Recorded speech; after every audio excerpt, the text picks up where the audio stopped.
আমি আগেই কইছিলাম আমরা তিনজন হাক্কাটা দিয়ে একলগে যায়েন না। তারপর আমার কথা হনেন না, গেছেন। আমার আর কাম ঠাম আছে, আমার কামে খালি ভিডিও করা। আমিও পকেটে তোর মোবাইলটা বাইক করে ভিডিও করা শুরু করে দেই। তারপর যা অর্থ হইবই, দেখতে থাকেন। ওই ধর ওই ওই কইছিলাম না, যা খারান আবার একটু সোলো মোশনে দেখাই কেমনে বলো।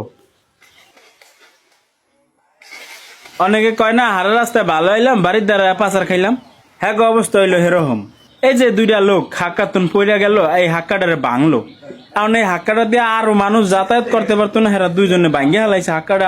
মানুষ কেমনে যাইব কোন? অনেকে জানতে চাইবেন এই জায়গাটা কোন জায়গায়।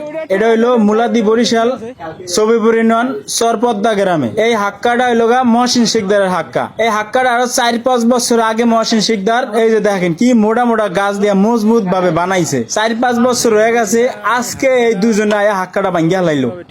এখন এই হাক্কাটা ভাঙ্গে যে হালাইলো, এতে আরো মানুষ যাইতে পারতো। কারণ এই হাক্কাটা দিয়ে এলাকার সমস্ত মানুষ যাতায়াত করে। যতটা মহসিন শিকদারের দরকার না, তার চেয়ে বেশি দরকার এলাকাবাসী। কারণ এই হাক্কাটা দেওয়ার জন্য এলাকাবাসী একটু খরচ করবো না, কারো কোনো মাথা ব্যথা নাই হাক্কাটা লয়া। এই যে দুইটা মানুষ হাতড়ায় পাথরায় ওপার গেল, মোবাইল টোবাইল ভিজায়, মিষ্টি মুষ্টি আরো আবি যাবে অনেক কিছু আনছে, সবকিছু ভিজলো। এত বড় খালে কি হাক্কা মানায়? এই জায়গায় হইলো ব্রিজ মানায়। এই ব্রিজ পাশ হয়েছিল, ব্রিজ কই? ব্রিজ খাইয়া হালাইছে। ব্রিজ মানুষের পেটে, এপার ওপার কত বড় রাস্তা, অথচ ব্রিজ নাই।